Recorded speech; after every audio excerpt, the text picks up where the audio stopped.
Judá, terra de Efraim, terra de Manassés. Era esse o contexto mais ou menos para a gente entender. Não tem mais de uma terra não. Terra de Dan, terra de Zebulon, os príncipes de Israel, das 12 tribos de Israel. Era mais ou menos a esse povo que ele está falando. Cantai ao Senhor todas as terras.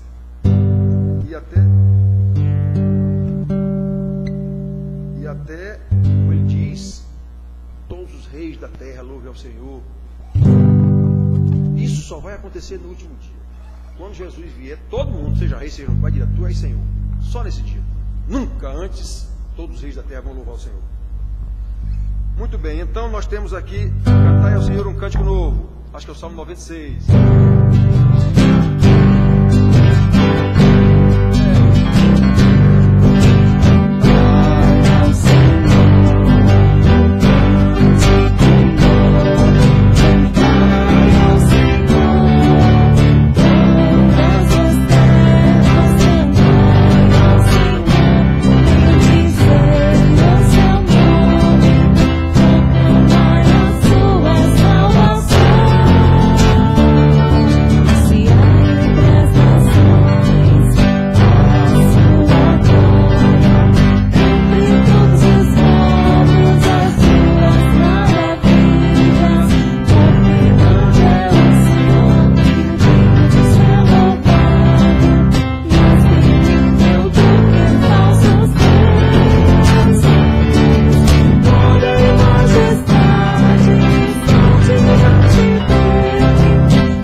Nós temos outro cântico, irmãos, quem está falando aqui o tempo todo, louvai ao Senhor, temos glória ao Senhor.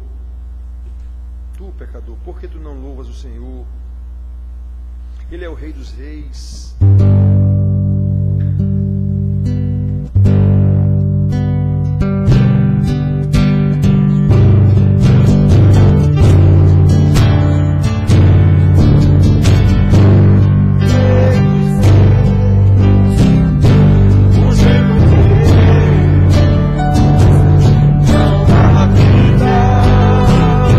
Supremo pastor,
Que o Senhor possa encontrar, ó Deus, em cada um de nós, um verdadeiro servo, aquele que tenta ser fiel, Senhor, e que o Senhor possa, com a Tua graça, nos conduzir pelo caminho traçado pelo próprio Senhor.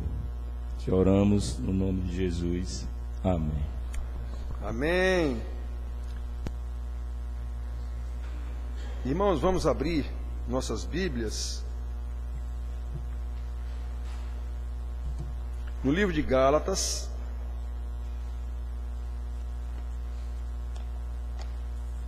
carta de Paulo aos Gálatas,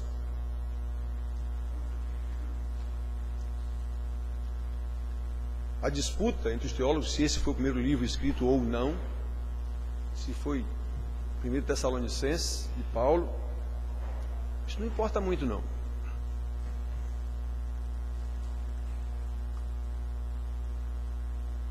Capítulo 6, vamos ler só um versículo e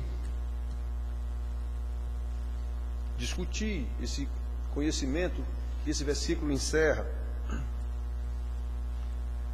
Versículo 14.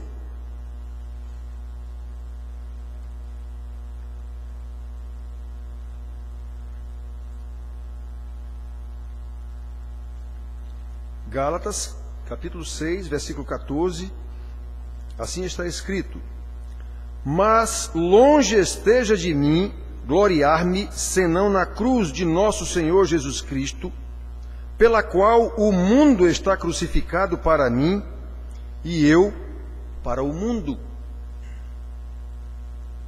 Então isso aqui é uma posição pessoal do apóstolo Paulo, com relação ao conhecimento da teologia da cruz. Como eu disse para vocês, o vídeo que eu assisti do cidadão,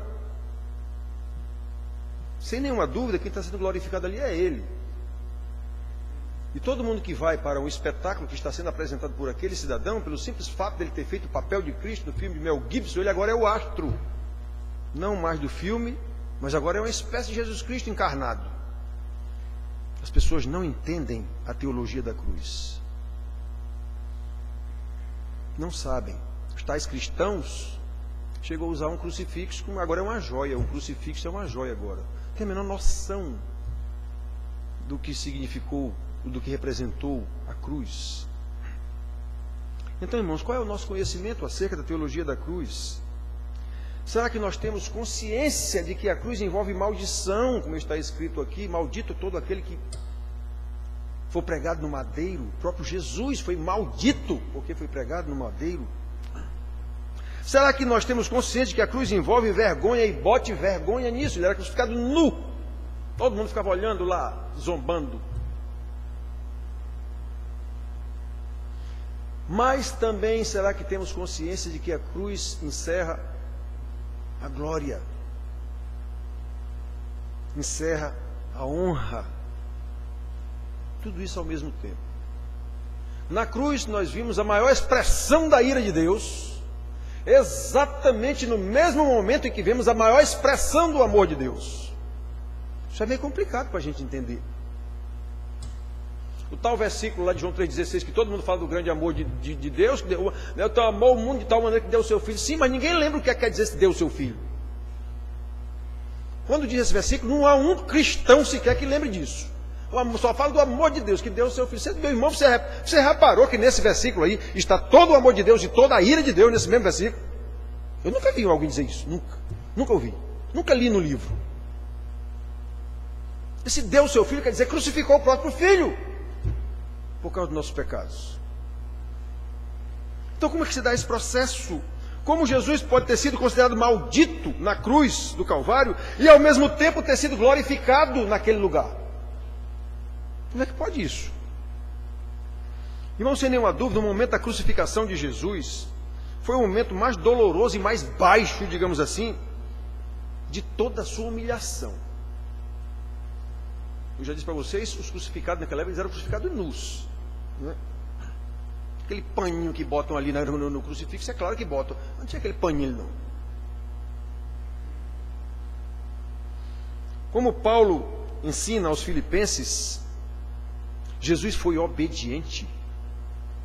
Isso significa humildade total, até a morte e morte de cruz. Filipenses capítulo 2, versículo 8.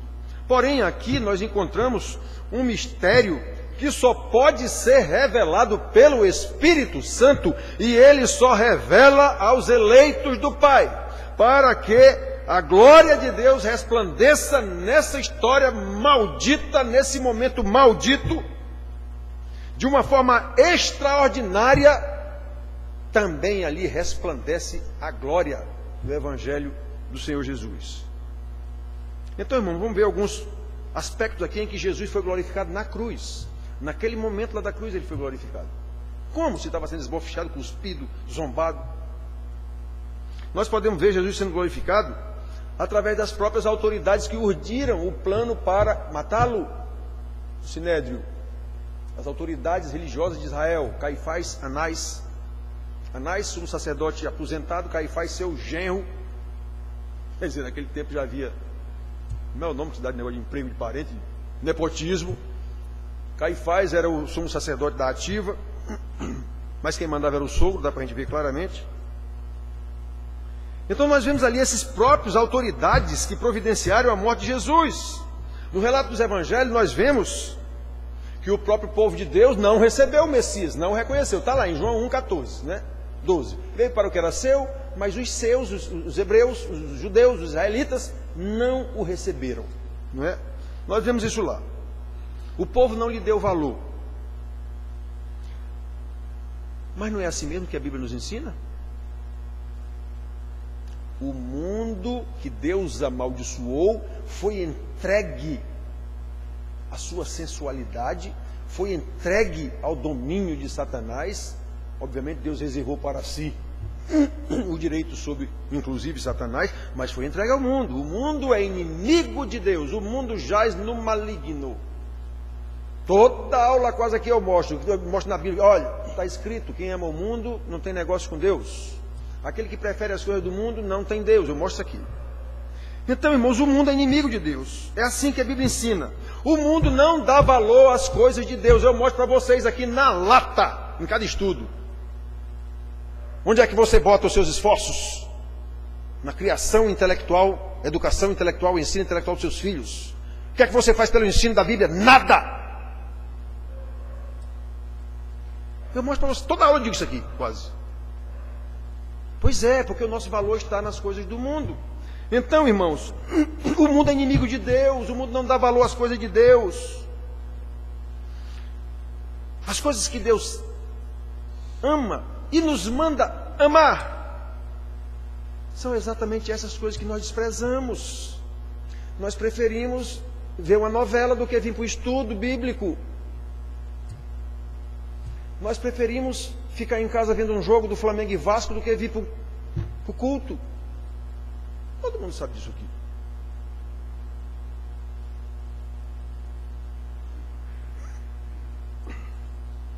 Já as coisas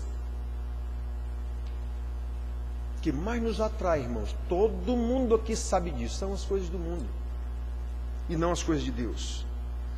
Como é terrível o poder do pecado. Tão terrível que levou o nosso Senhor à cruz. Há um momento de vergonha total. Há um momento de maldição total.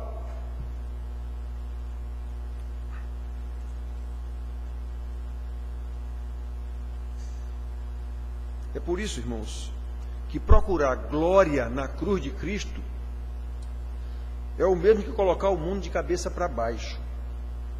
Mas é isso que nós vemos pela revelação do Espírito Santo. O apóstolo Paulo diz que é loucura. A cruz de Cristo é loucura mesmo para o mundo, mas para nós, os eleitos, é poder de Deus para a salvação. Então, irmãos,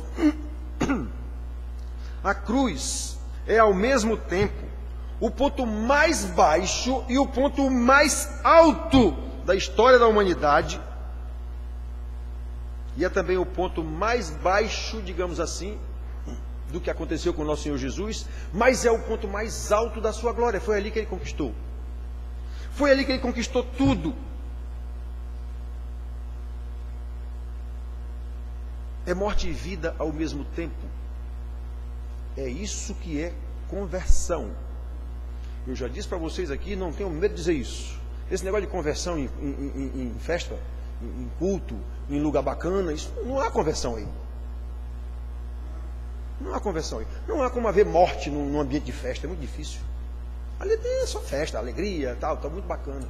Pois é, conversão é morte e vida ao mesmo tempo. É escândalo e honra ao mesmo tempo. É derrota e vitória ao mesmo tempo. É vergonha e consideração, alta consideração ao mesmo tempo.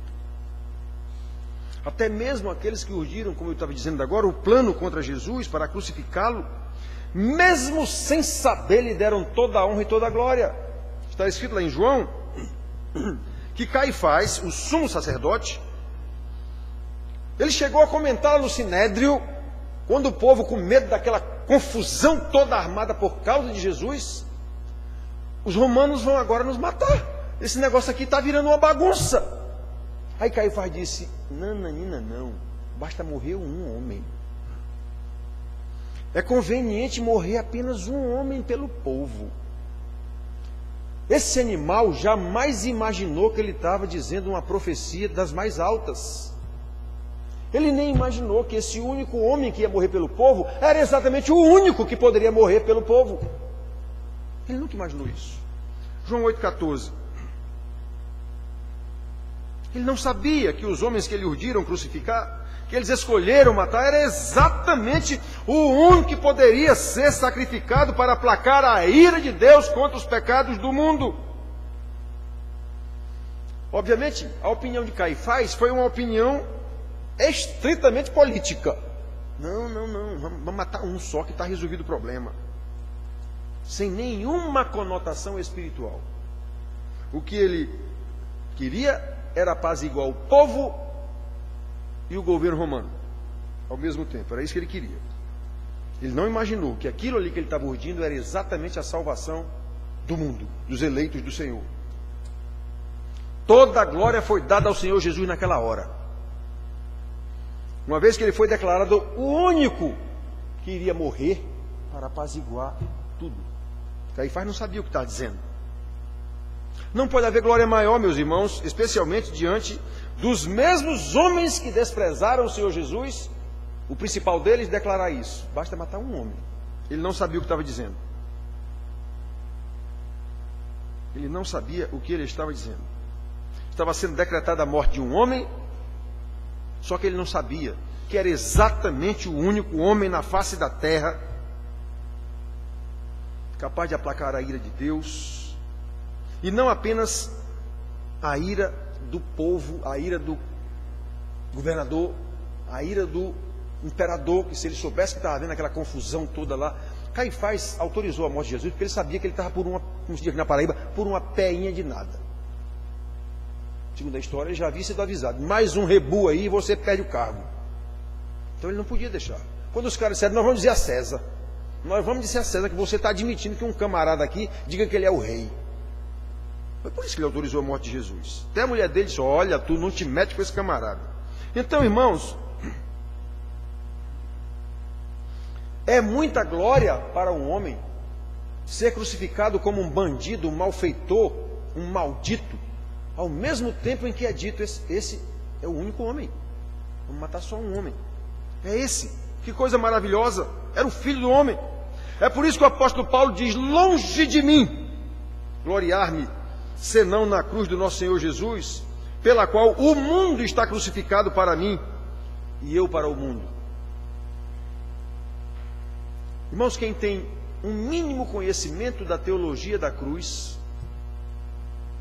da vergonha e da glória que ela envolve, que ela encerra, sabe que nela foi crucificado não somente o Senhor Jesus, homem, naquele momento, mas com ele foram crucificados todos os nossos pecados, e nós não podemos negligenciar esse conhecimento. Nós não podemos negligenciar, como diz o escritor aos Hebreus, a tão grande salvação. Saber dessa história intelectualmente, qualquer um que escutar vai saber.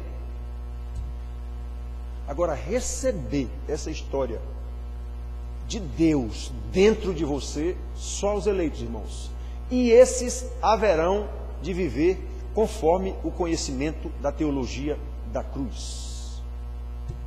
Humildade diante do Senhor, obediência diante do Senhor, temor e tremor diante do Senhor. Ele é o Senhor da vida, é o Senhor da morte, é o Senhor do amor, é o Senhor do ódio também, é o Senhor da bênção, é o Senhor da maldição também. Isso é que caiu no esquecimento total. Só se vê um lado da moeda, de um Deus bonachão. E nós vimos aqui no Salmo, todo o Salmo que Deus chama a atenção disso. Olhem o que é que o Salmo nunca fala só um lado.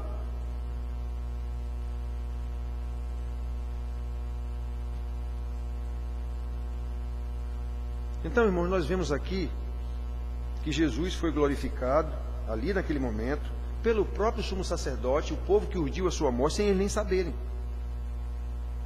Outro personagem que participou, eu já falei isso aqui numa outra pregação, da glória de Jesus naquele momento foi Pilatos. No momento em que Jesus foi levado para julgamento, ele ficou interpelando a Jesus, e Jesus não respondia, e ele dizia para o povo: olha, eu não vejo crime nesse camarada, eu não vejo nele dolo algum. Dolo é má intenção. Eu não vejo nele nada de errado. João 18, 38, antes e depois, ele diz 3 vezes isso. Eu não vejo crime nesse homem. Irmão, o que a gente precisa lembrar é que Jesus não caiu de paraquedas naquele momento ali, não. Jesus tinha 33 anos de idade, nascido e criado por ali. Todo mundo conhecia Jesus, filho de José, filho de Maria, seus irmãos, está lá escrito. Não conhecemos seus irmãos, suas irmãs. Então Jesus não caiu de paraquedas naquele momento ali, não vejo nele crime, não vejo nele crime nenhum. Faz 33 anos que esse camarada está aqui. Quem é que acusa ele de algum pecado aqui? Quem é capaz de apontar dolo, má fé nele aqui? Então Jesus foi glorificado naquele momento. Ele não tem pecado nenhum, ele não tem crime nenhum, não há dolo nenhum nesse homem. Pois é, há maior glória do que essa? Não, porque nenhum outro homem é capaz de receber um testemunho desse. Nenhum.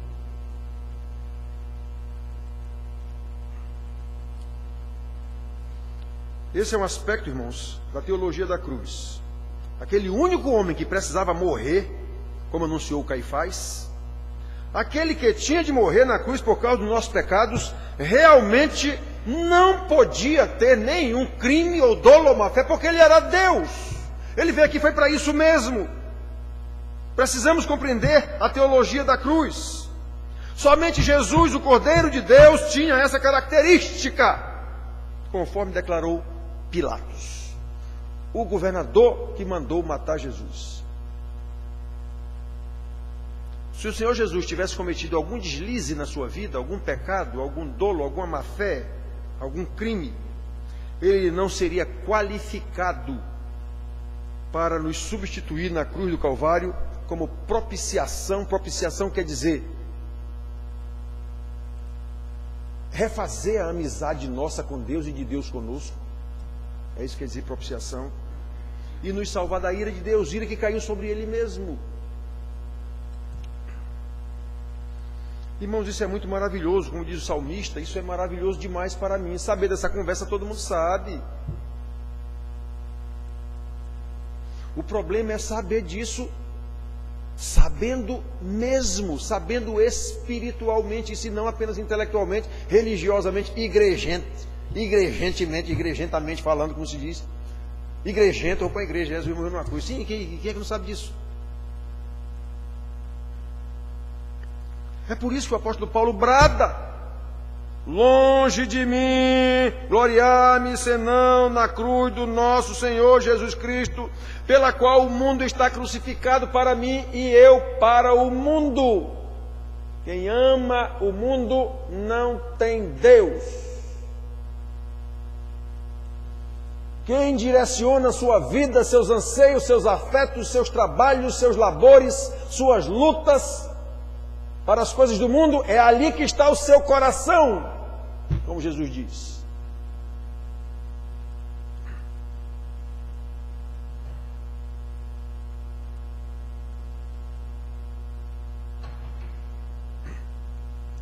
Irmãos, eu não vou parar de chamar atenção a isso, porque isso é ordem de Deus, está na Bíblia. Esse negócio de conduzir uma igreja, tudo no bem bom, está tudo bacana, isso é tudo falso, irmãos. O pastor que faz isso é um falso pastor. Ele sabe que a sua igreja está cheia de pecadores, e ele conhece até os pecados dos irmãos. E sabe que os irmãos não têm o menor interesse em se livrar desses pecados. Os irmãos não têm o menor interesse em crescer no conhecimento do Senhor. Não têm o menor interesse em crescer em santidade. O pastor sabe disso. Qualquer pastor, mesmo sendo falso, ele sabe disso.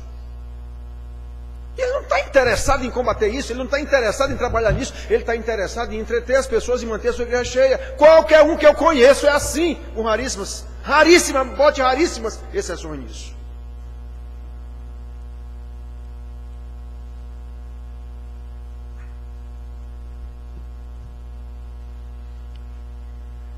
Eu já disse para vocês, e digo no conselho, e digo para os presbíteros, quantos anos, Daniel também comigo, mais ou menos no mesmo tempo, ou até antes,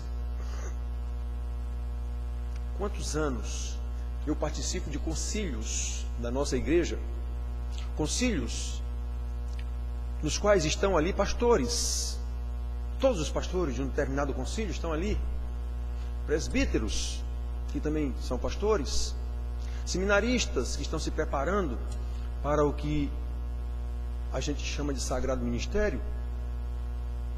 Vocês sabem quantas vezes, num concílio desse, inclusive o Supremo Concílio da nossa igreja, vocês sabem quantas vezes eu vi um concílio desse, em algum momento que seja, tratar do que está sendo feito pela santidade dos irmãos das igrejas? Nenhuma. Nunca. Ali se trata de recursos, de dinheiro, de prédios, de poder, de cargo, de fama, de não sei o quê.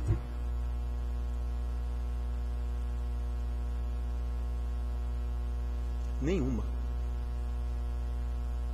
Nosso concíliozinho aqui, eu chamo a atenção todo, irmãos, olha, presta atenção.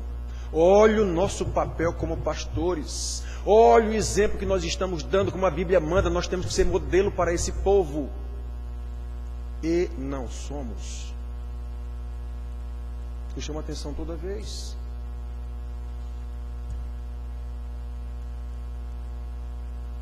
Já chamei a atenção aqui de uma forma que é tida como grosseira, estúpida, sei lá, você tem feito o quê? Já aconteceu isso aqui, vocês sabem disso. Qual é o seu exemplo como líder?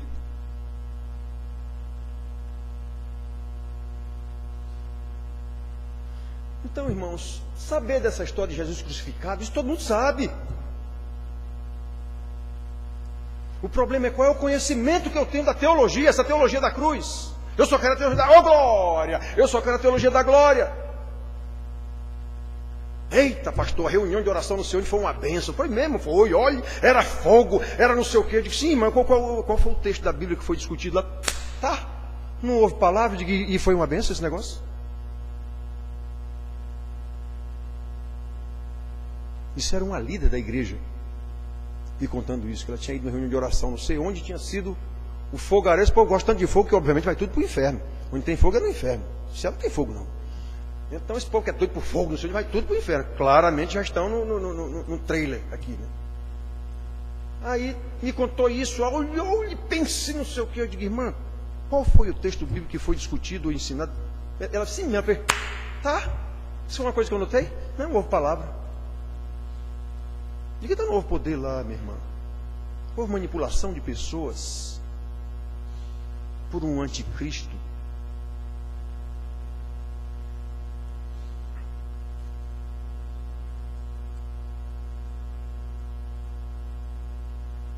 Então, meus filhos, nós precisamos prestar atenção. Discernimento, a gente ora, a gente ouve tanto alguém orando, Senhor, me dá discernimento. Não existe condição de haver discernimento sem conhecimento. Não existe. Como é que eu vou discernir sem saber? Eu saber julgar, discernir julgar entre uma coisa e outra, eu tenho que saber. E Hebreu diz que é pela prática da palavra. É pela prática da palavra que nós somos capacitados a discernir não somente o bem como o mal.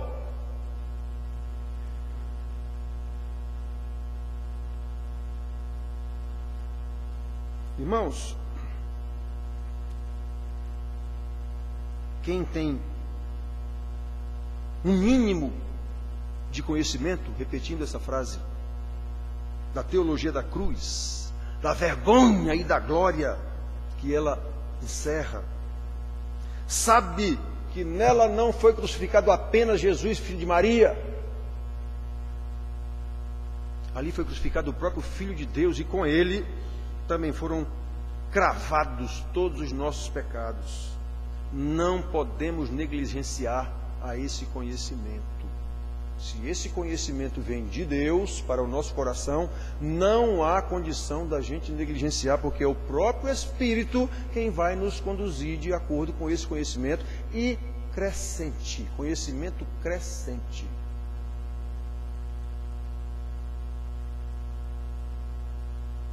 Não há como uma pessoa que conhece a teologia da cruz, que é crente, realmente se impressionar com o vídeo do homem que eu assisti, que agora é superstar evangélico, fez o papel de Jesus Cristo na cruz e agora é convertido, é o próprio Cristo. Então, olha, irmão, Jesus foi glorificado pelo próprio sumo sacerdote que urdiu seu assassinato, foi crucificado pelo governador que autorizou: mate o homem, pode matar. E por fim, irmãos, a gente vai mostrar aqui o próprio testemunho da cruz em si. Que coisa impressionante. Normalmente se pensa na cruz como algo horrível, mas apenas considerando os aspectos físicos. Eu vi uma pregação de um pastor presbiteriano em que ele leu um laudo feito por um médico que entendia de anatomia e de tudo. A pregação foi isso, foi a leitura deste laudo dizendo as dores que Jesus sentiu. O cravo que foi cravado aqui não foi na palma da mão, não, foi aqui. Então ele bateu no nervo tal e provocou uma dor lancinante. A cruz, a coroa, os cravos feriram vasos tais, não sei o quê. Olhe e pense, vai já matar o povo aqui na igreja de tanta emoção, chorando as dores que Jesus sentiu nessa crucificação. A pregação foi isso. E lendo um relato feito por um médico que sabia discorrer e descrever as dores que Jesus sentiu. Digo, meu Deus do céu, o meu pastor não entendeu nada da cruz. Irmão, não foram as dores físicas o que Jesus mais sofreu. Isso aí os ladrões que estavam do lado dele também sofreram. O que Jesus sofreu de extraordinário e que ninguém poderia sofrer foi a ira de Deus que se abateu sobre ele. Foi isso que ele disse: Pai, afasta de mim esse cálice. Vá lá para o Velho Testamento dos profetas que você vai ver que lá é falado desse cálice da ira de Deus. Era isso que ele está dizendo: eu não posso aguentar isso, Pai, a tua ira.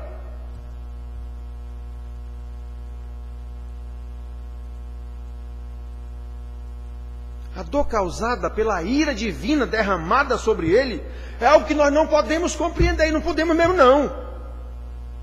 Muito menos mensurar, como esse médico lá mensurou a dor do cravo aqui, a dor da lança aqui, a dor não sei onde, a lança já estava até morto, a dor não sei de que, a dor do... Mas meu Deus, esse homem não entendeu nada, o meu pastor não entendeu nada. Meu pastor.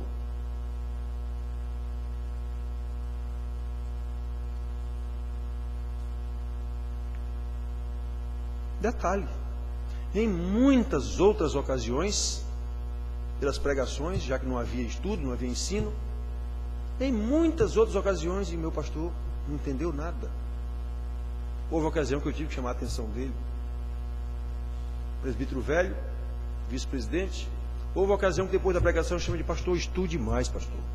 Estude mais. O senhor ensinou uma besteira aí do tamanho do mundo. Eu tive que dizer.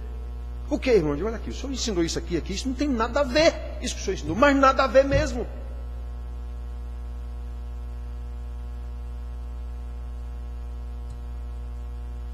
E o ensino errado cai como uma luva no coração de pecadores.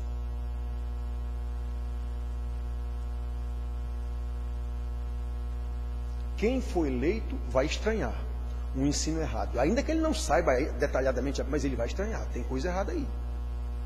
Tem coisa errada aí. Agora, quem recebe o ensino errado, eita, que maravilha, não é ovelha do Senhor Jesus. Ele diz que as suas ovelhas não serão enganadas. Muito bem, irmãos. Então, o grito do Senhor Jesus, clamando pela atenção do Pai na hora da morte, vocês estão lembrados, né? Deus meu, por que me desamparaste? Meus irmãos, que loucura você pensar isso. Jesus, filho de Maria, era Deus, o Deus Filho, e clamou ao Pai: Pai, o Senhor me abandonou. Na oração, antes de todo esse processo, ele orou 3 vezes: Senhor, Pai, afasta de mim isso. Ele deixou claro, naquele momento, que a sua vontade não era igual à vontade do Pai. E ele expressou isso claramente: afasta de mim esse cálice. Contudo, faça-se a tua vontade e não a minha. Ou seja, a minha vontade não é igual à sua, meu Pai, nessa hora. Mas tem que prevalecer a sua. Humilhação, humildade, obediência.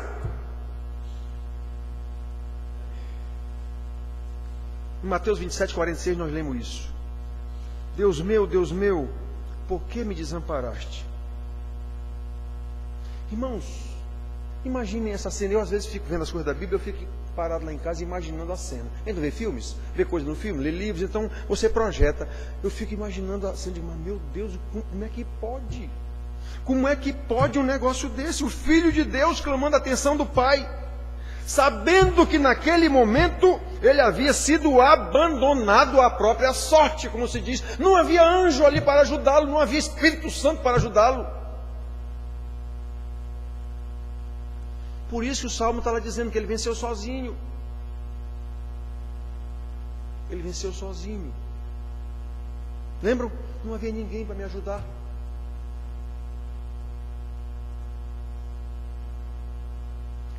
Irmãos, agora prestem atenção a uma coisa. Eu já preguei sobre esse aspecto que eu vou dizer agora aqui também, outras vezes. Qual é a maior maldição que um homem pode receber de Deus? É Deus abandoná-lo. É Deus o entregar à sua própria sorte. Como está escrito lá em Romanos: Deus os entregou às suas paixões. Eles não deram glória a Deus, então Deus deixou eles viver como eles querem. Pois é. Então Jesus aqui nesse momento foi abandonado por Deus, digamos assim, para acontecer com ele a maior maldição que o próprio Deus determinou sobre o pecador. Então preste atenção, como é terrível ser abandonado por Deus, no sentido de Deus não me estava orientando. As orientações que Deus me deu eu não recebi.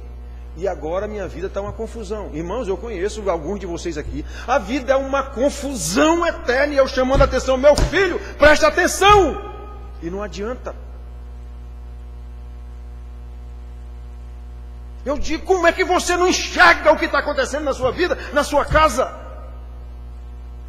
E é por causa disso. É, pastor, mais, tenho mais.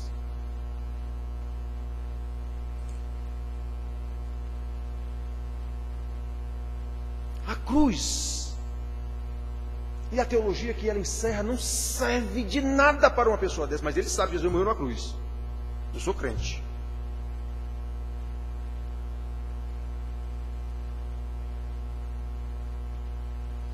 A maior maldição que nós podemos receber de Deus, meus irmãos, aqui nesta terra, é o seu abandono. Foi isso que aconteceu com Jesus no momento em que ele assumiu todos os nossos pecados. Deus derramou sobre ele toda a sua ira. toda a maldição que ele colocou lá no Éden caiu sobre Jesus naquele momento. Como o apóstolo Paulo também explica aqui em Gálatas, Jesus não apenas recebeu a maldição de Deus por causa dos nossos pecados. Na verdade, ele se fez maldição em nosso lugar, como está escrito. Cristo nos resgatou da maldição da lei, fazendo-se ele próprio maldição em nosso lugar, porque está escrito, citei isso no início, maldito todo aquele que for pendurado no madeiro. Gálatas 3,13. Percebe, irmãos, a glória que a própria cruz encerra? Percebem a glória de Jesus na maldição da cruz? Aquele que ouviu do Pai, este é o meu filho amado em quem me comprazo. Em 2 ocasiões o Pai disse isso. No batismo de Jesus e na transfiguração lá diante dos seus 3 apóstolos mais chegados. Então aquele que ouviu, este é o meu filho amado em quem me comprazo, agora clama pelo Pai, Pai, por que me desamparaste? Não há glória maior nem menor numa situação e na outra.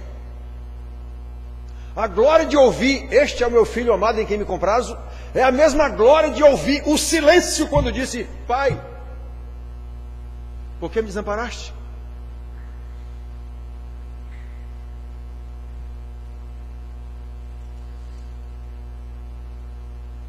Porque o filho amado, agora abandonado naquele momento, era o único homem em quem não havia crime algum. Como o doutor governador disse, o único homem capaz de cumprir aquela missão determinada pelo próprio Pai na eternidade. A salvação dos seus eleitos e a redenção de toda a criação amaldiçoada. No tempo certo isso acontecerá. E aquela era a única maneira. Não havia outro tipo de morte, era aquela, foi determinada aquela. É na cruz que está a glória total aqui no mundo quando Jesus esteve aqui. Que coisa maravilhosa, irmãos, e é tão maravilhosa que somente pela iluminação do Espírito Santo, eu já falei para vocês que a palavra maravilha é tida como algo que a gente, mas esse carro aqui, olha o carro maravilhoso, olha a casa maravilhosa, olha não sei o que maravilhoso. Não, isso é tudo, não é assim não. A palavra maravilhoso no seu conceito original, só Deus pode fazer. Então, irmãos, o entendimento disso aqui é maravilhoso. Só o Espírito Santo pode dar o entendimento de uma coisa tão maravilhosa como essa, para que nós possamos compreender realmente. Saber, todo mundo sabe. Eu duvido que haja um vivente na terra que não saiba dessa história do Cristo crucificado. Duvido muito.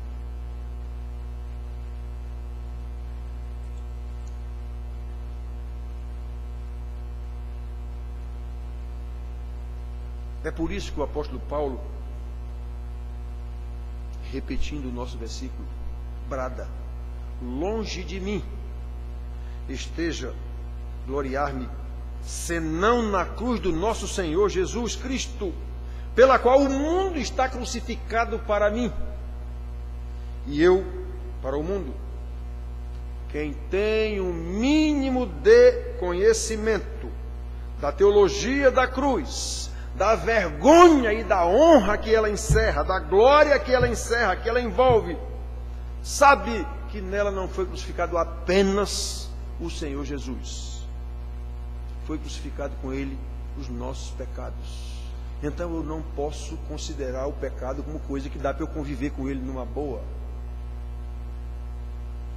O meu pecado levou o Senhor Jesus a tudo isso. E era o único jeito de me salvar. Então eu não posso fazer pouco caso de um conhecimento desse. Se esse conhecimento é apenas um conhecimento intelectual e igrejento, esse conhecimento será o meu juízo para o inferno. Como pregamos domingo passado, sem nenhuma dúvida, ouvirei do meu Senhor para a esquerda, bode, para o fogo. Sem nenhuma dúvida, irmãos. Quem me garante isso é a Bíblia. Isso não é juízo de valor meu, não. Isso é juízo, discernimento da Bíblia, com base em conhecimento da Bíblia.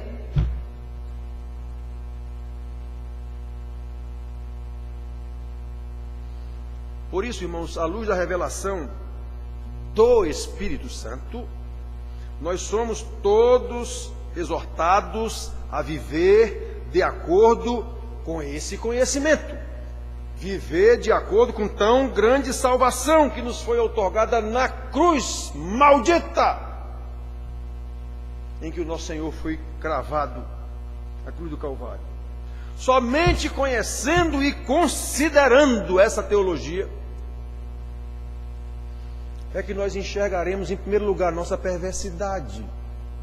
Quando você conhece Deus, você conhece como você é perverso. Olha, irmãos, todos os casos, quase todos, mas é quase todos mesmo, em que uma pessoa viu um anjo, ou viu o próprio Senhor, tem casos em que eles viram o próprio Senhor, pai de Sansão foi um, vimos o Senhor, vamos morrer.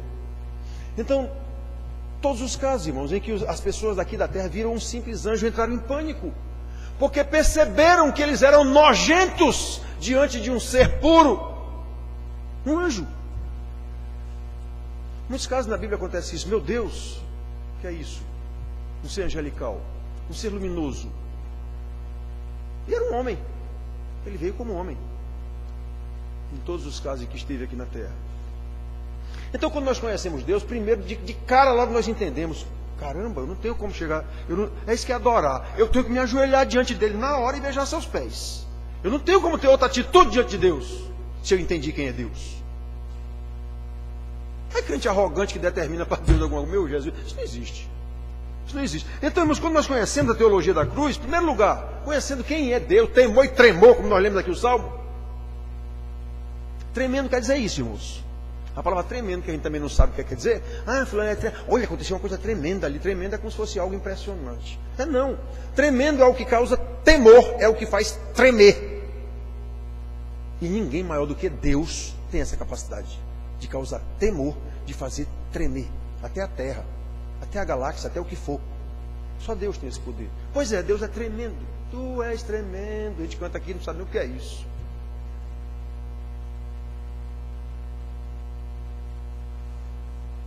Então nós enxergamos de cara logo Deus.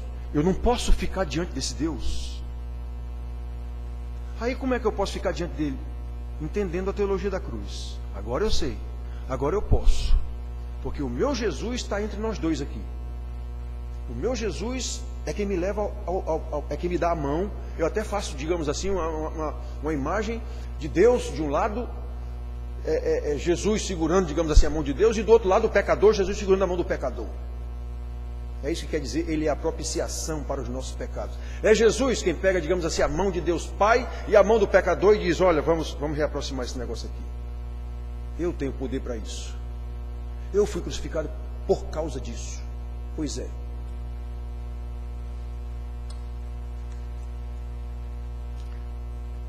Enxergando nossa perversidade, nós temos como enxergar o amor de Deus. Como enxergar a maravilhosa salvação de Deus. Como enxergar a maldição da cruz. Como enxergar a glória da cruz. Se eu entender isso, eu tenho condição de saber quem é esse Deus Pai que me elegeu, mesmo que o nosso entendimento seja limitado. Eu tenho condição de entender quem é esse Deus Filho que veio morrer numa cruz para me salvar, para me reaproximar do Pai. Eu tenho condição de entender quem é esse Deus Espírito Santo que agora passou a habitar em mim e geme, como Paulo diz, esperando pelo dia da redenção, porque sabe que nós somos fracos e estamos caminhando no mundo trevoso, nas trevas. Então Ele está comigo o tempo todo, até minha oração, Ele me ajuda para que essa oração saia de forma perfeita. Perfeita não, agradável a Deus. Pois é, irmãos, o crente sabe dessas coisas. O crente continua crescendo no conhecimento dessas coisas, porque ele sabe que é esse conhecimento que vai fazer com que ele cresça em santidade de vida, à medida que ele cresce nesse conhecimento e na prática, segundo esse conhecimento. É isso que vai levá-lo a encontrar Jesus e ouvir dele: bem-estar, servo bom e fiel. Entra no reino de Deus que já está preparado desde a eternidade. E essas coisas, irmãos, acontecem, não é por nós não, é pelo próprio Senhor, é pelo louvor da sua glória. Nós precisamos entender estas coisas. Que Deus nos abençoe. Amém.